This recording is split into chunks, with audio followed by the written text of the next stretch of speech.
The special role of cats in Islam, a story of faith and fur. The Prophet Muhammad, may Allah send blessings and peace upon him, and the cats of Medina. Did you know a single sip from a cat once determined a woman's fate in the hereafter? Stick around because that tiny paw print could change how you see mercy forever. In the early morning light of Medina, the Prophet Muhammad, peace be upon him, prepared for prayer. History tells of how animals got safe around him, and among them were cats. One companion, Abu Huraira, may Allah be pleased with him, was often seen with a tiny kitten tucked in his sleeve. The Prophet smiled and gently gave him the nickname Abu Huraira, meaning father of the kitten, a loving nod to his fondness for cats. This simple nickname speaks volumes. In the Prophet's community, a man was honored for caring for a small cat. On another day, one of the Prophet's companions, Abu Qatada, may Allah be pleased with him, sat down to perform wudu, ablution, before prayer. As he poured water to wash, a thirsty cat approached. Instead of shooing the cat away, Abu Qatada calmly tilted the vessel so the cat could drink. Observing her uncle's surprise, Abu Qatada's niece heard him explain that the Prophet, peace be upon him, had taught them, "Cats are not impure, they intermingle with you."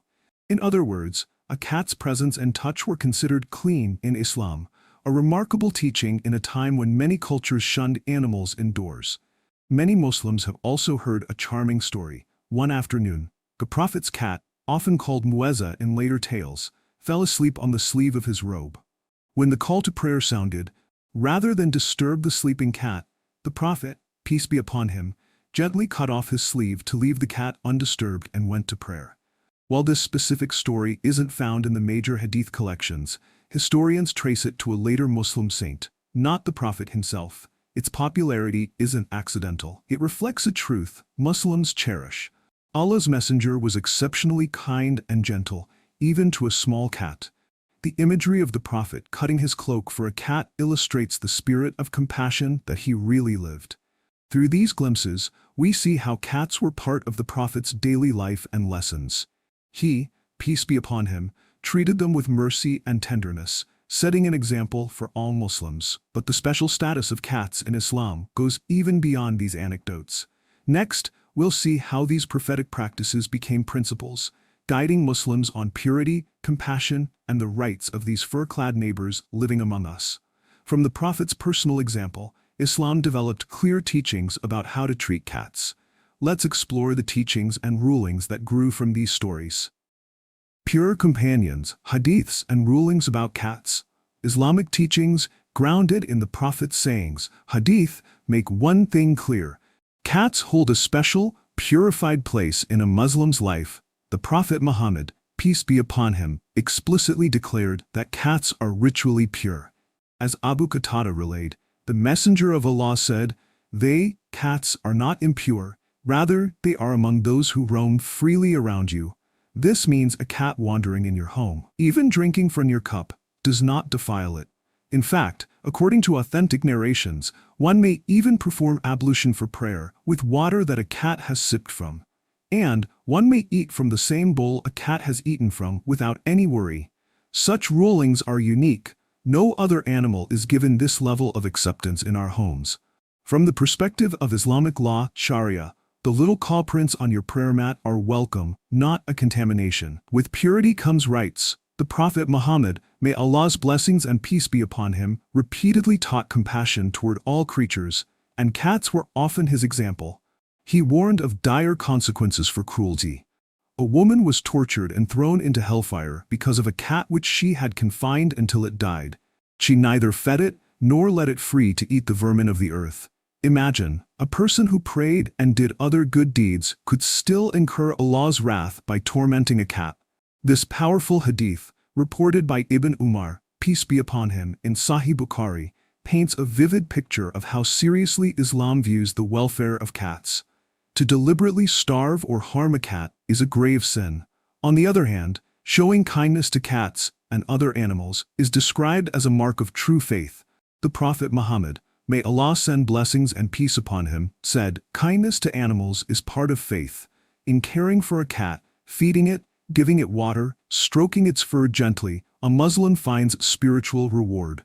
Many jurists note that even loving a cat is a sign of one's iman, faith, because it reflects the mercy in one's heart.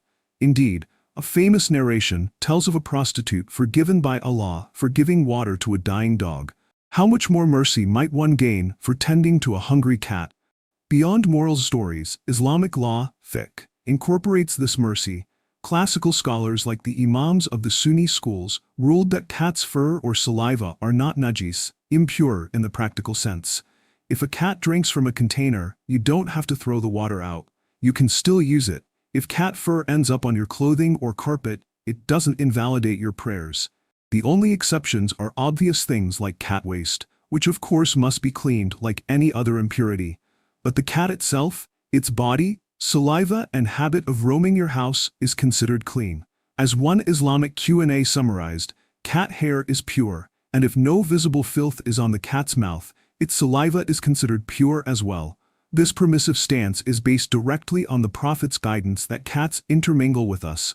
All these teachings create an environment in Muslim homes and mosques where cats are not just tolerated, but welcomed. Our faith tells us that when a cat curls up in the corner of the mosque or rubs against your legs at home, that little creature is under the care of the Most Merciful, and how we treat it is part of our worship.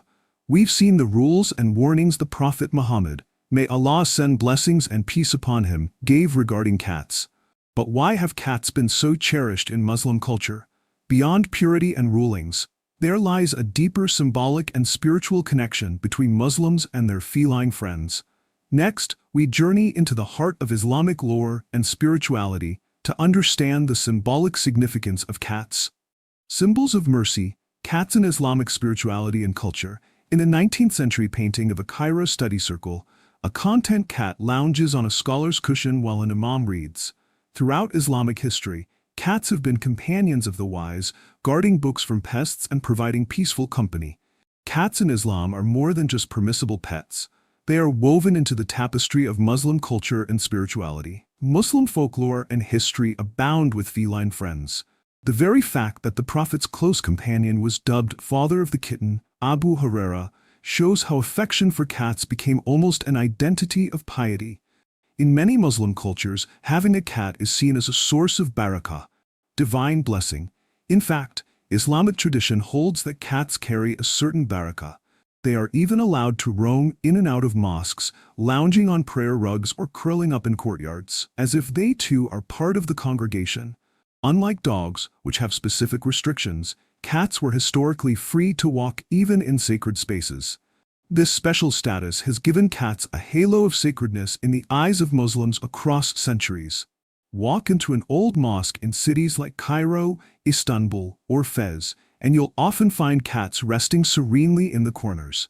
Far from being chased away, they are greeted with fond smiles. There is a beautiful saying among some Muslims that angels also feel at ease in a home that harbors a kind cat.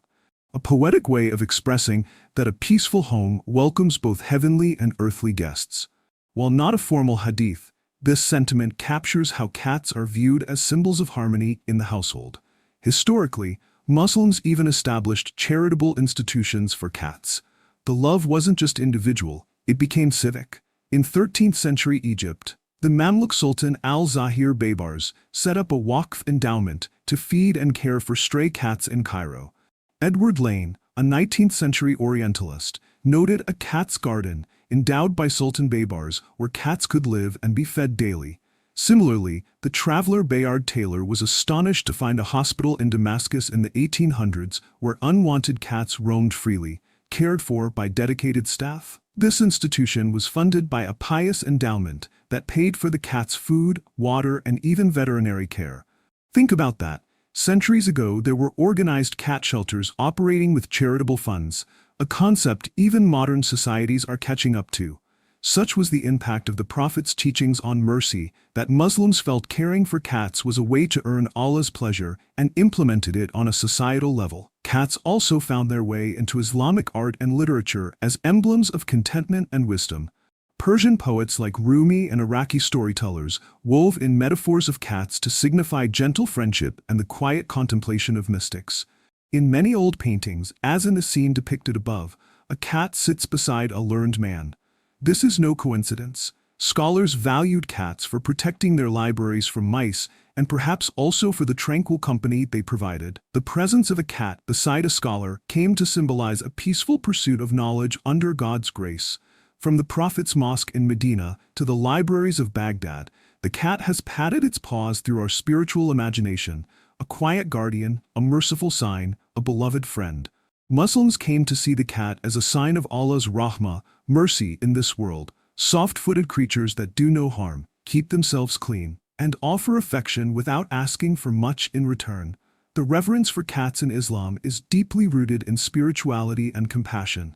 Interestingly, modern science has started to uncover facts about cats that resonate with these age-old Islamic insights. Are cats truly as clean and beneficial as our faith taught us? Let's see what contemporary research says about our feline companions. With science meets sunnah. Modern facts aligning with Islamic teachings. The modern world, through science, is discovering just how remarkable cats truly are, often affirming what Islamic tradition has long held. Consider the soothing rhythm of a cat's purr. Many cat owners describe how comforting it is, but science takes it a step further. Researchers have found that cats purr at frequencies between about 25 and 150 hertz. A range of sound vibrations that can promote healing in bones and tissues. In fact, studies in bioacoustics noted that frequencies around 25 to 50 hertz, right in the middle of a cat's purr range, strengthen bone density and help mend fractures.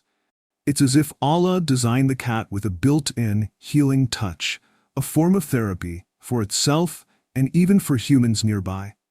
No wonder a purring cat on the lap can feel so rejuvenating after a long day. Modern veterinarians even observe that cats tend to recover from injuries faster than other animals, possibly thanks to these purr vibrations. Science is only beginning to understand this phenomenon, but to Muslims, it rings true with the Islamic notion of cats bringing a certain shifa, healing or goodness into the home. Another aspect, cleanliness. Islamic teachings praised cats as clean creatures, and modern observation confirms this in remarkable detail. Cats are famously fastidious groomers, not because we tell them to, but by their own instinct. According to veterinarians at Cornell University, cats typically spend between 30% and 50% of their waking hours cleaning themselves. If you watch a cat, it's constantly licking its paws and fur, aligning every hair in place. Under a microscope, a cat's tongue is covered in tiny hook-like structures called papillae, which act like a natural comb. This design allows the cat to clean away dirt and even parasites from its coat. It's a built-in grooming tool that keeps the cat's fur aerated and largely odor-free. A healthy cat truly keeps itself very clean, something any cat owner can attest to when they notice hardly any snow on a cat's fur. Now think back to the Prophet's teaching. You can make wudu from the same water a cat drank and pray on a mat that a cat walked on without worry. Modern science justifies this ease. Aside from rare cases like stray cats that might carry disease, your average domestic cat carries very few harmful germs to humans in its saliva or fur. Cats don't drool everywhere or roll in the mud like some animals. They even instinctively bury their waste to avoid contact with it. All this makes them low risk for transmitting impurities in a home. Of course, any pet can carry some germs, and one should exercise normal hygiene. But the point is, by their nature, cats are about as clean as an animal can be. This aligns beautifully with why Islam classifies them as pure creatures allowed in our living spaces. Owning a cat may even be healthy for you in other ways. Psychological studies have noted that petting a cat can reduce stress and anxiety. The act of gently stroking a purring cat can lower blood pressure and release calming endorphins in humans, a natural stress therapy session. Some medical studies over the years have even suggested that cat owners might have a lower risk of heart attacks, possibly due to the stress relief and companionship cats provide. While researchers debate the extent of these benefits, many cat lovers would readily agree that the comfort of a cat improves their well-being. It seems science is catching up with a subtle truth. Cats contribute to a tranquil, healthy home environment. Something Muslims have felt since the time of the Prophet Muhammad, may Allah send blessings and peace upon him. From the frequency of a purr that heals to the bristle tongue that cleans, each discovery about cats adds another layer of appreciation for how mercifully Allah created them. These modern findings don't give cats value. Islam already honored them, but they do affirm that treating cats kindly and welcoming them into our lives has tangible benefits. After all, the Creator who declared them pure is the same one who designed their bodies and habits in such marvelous ways. Knowing all this, our love and respect for cats is both an act of faith and now an informed choice. But the story wouldn't be complete without real examples of how cats and Muslims enrich each other's lives. In the final chapter, let's hear a few real-life stories from the Prophet's era to today, of cats bringing blessings, joy, and even lessons in faith to those around them. Pause of blessing, true stories of cats and Muslims. A curious cat perched outside a mosque in Sarajevo. In many Muslim communities, stray cats find refuge around mosques, fed by worshippers, and even allowed inside. They've become a beloved part of the mosque family. One magical Ramadan night, recently in Algeria, hundreds of faithful stood in rows behind an imam, deep in the melodious recitation of Taraweeh prayers. Suddenly, a small orange cat wandered onto the scene, but what happened next would warm hearts around the world. The cat leapt onto the imam, climbing his chest and nuzzling his face mid-prayer. The imam, Sheikh Walid Massaz, did not flinch in annoyance nor shoo the cat away. In the middle of his solemn worship, he smiled gently at the cat to reassure it and let it perch calmly on his shoulder as he continued reciting Quran. The congregation watched in awe as this little drama unfolded. Eventually, the cat gave the imam a fond kiss on the cheek and hopped down, perhaps sensing the special tranquility of the moment. A video of this scene went viral on the internet, but more importantly, it felt like a living parable. In a house of worship, even a stray cat felt so safe and loved that it literally climbed up to the imam's shoulder. Many Muslims commented that it was as if Allah sent a sign to remind us of the Prophet's mercy to animals. That night, the worshippers in that mosque got a lesson in compassion alongside their prayers. This wasn't an isolated incident. In Istanbul, Turkey, a city practically synonymous with cats, an imam named Mustafa Efe became famous a few years ago for turning his mosque into a sanctuary for the neighborhood cats. During cold winter days, Imam Efe would leave the mosque's doors open and welcome the cats to curl up on the plush carpets inside. Worshippers would arrive to find cats lounging in corners, basking in the warmth. One heart-melting video shows a mother cat confidently carrying her tiny kittens, one by one, into the mosque, as the imam and attendees watch tenderly. It's as if the cat knew, "This is a safe place. My babies will be protected here." The kitty has found the heart of compassion and mercy, Imam Efe wrote, celebrating the trust that the cat placed in the house of Allah. His simple act of kindness became internationally known, showcasing Islam's teachings in action. Just as the Prophet Muhammad, may Allah send blessings and peace upon him, had once been gentle and accommodating to cats, here was a 21st century imam doing the same, and the world took notice. Looking back in history, we find countless examples where cats brought unexpected blessings. Recall the story of Abu Huraira, peace upon him. From the day the Prophet playfully called him father of the kitten, that companion carried on a lifelong love of cats. Some accounts say Abu Huraira would feed stray cats regularly and was never seen harming a feline. One might imagine that the love and mercy he showed to kittens helped open his heart to receive and memorize over 5,000 hadiths. Indeed, Abu Huraira became one of the greatest narrators of the Prophet's sayings. It's as though caring for a small creation helped him care for the knowledge of the Creator. Such is the barakah that Muslims see in compassionate acts. Then there's the tale of Sultan Baybars' endowment in Cairo. For years, cats in that city never went hungry because the endowment paid for daily meals. Residents would witness a peculiar but heartwarming routine: appointed caretakers placing large trays of food and bowls of water in a public courtyard, and dozens of cats coming to eat their fill peacefully. People called it the cat's garden. Imagine the prayers and goodwill that must have surrounded that place, an ongoing charity solely for the benefit of stray cats, which are among Allah's weakest creatures. In Islam, caring for any needy creature is an act of sadaqah, charity.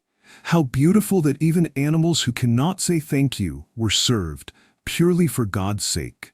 To this day, in many Muslim cities, one can find people who continue this tradition informally, setting out leftovers for cats after dinner, or the butcher giving scraps to the local cats every evening. These quiet acts of generosity reflect the hadith that there is reward in caring for every living being. Even outside of Muslim-majority lands, Muslim individuals have felt compelled to show kindness through cats. There are stories of Muslim volunteers rescuing cats during disasters, or building shelters for feral cats in Western cities, all inspired by the prophetic example. In one case, a Muslim family in the U.S. adopted a sick stray cat that kept lingering around the local mosque.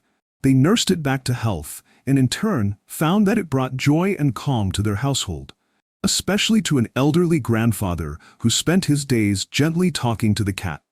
They often cite the Prophet's teachings as their motivation, and they feel their home is lighter and more cheerful with a cat around. From the Prophet's beloved companions in 7th century Arabia, to imams and ordinary Muslims in our time, cats have been a source of comfort, moral lessons, and even miracles in daily life. Their presence reminds us of innocence and trust. A cat will curl up in your lap only if it feels secure and loved. To earn a cat's trust, you must show gentleness, and in practicing that gentleness, you train your heart in mercy. Perhaps this is the greatest blessing of all that cats bring to Muslims. They teach us, in their subtle way, to be kind, patient caretakers. They draw out our compassion, which in Islam is a trait that brings us closer to Allah, the most compassionate. As our story draws to a close, consider this well-known saying of the Prophet Muhammad, "May Allah send blessings and peace upon him. Show mercy to those on earth, and the one above the heavens will show mercy to you." A small act like pouring water for a thirsty cat or letting a stray cat find warmth in the mosque becomes tremendously valuable in the scales of Allah. The legacy of cats in Islam is indeed special. These animals have walked beside our saints and sages, lived in our homes, and even appeared in our sacred spaces, all the while remaining the humble, playful, graceful creatures Allah made them to be. In caring for a cat, a Muslim practices love, empathy, and stewardship, qualities that lie at the heart of our faith. And so the story of cats in Islam is ultimately a story about the breadth of Islamic mercy.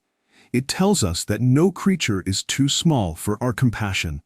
Whether it's a calico stray in the alley or a beloved pet curled at the foot of your bed, a cat can be, as Muslims see it, a means of drawing near to our Creator through love, through care, and through the silent wisdom of an animal that asks for so little yet gives so much. Curtains fall on our narrative, but this is a story still being written in homes and mosques everywhere.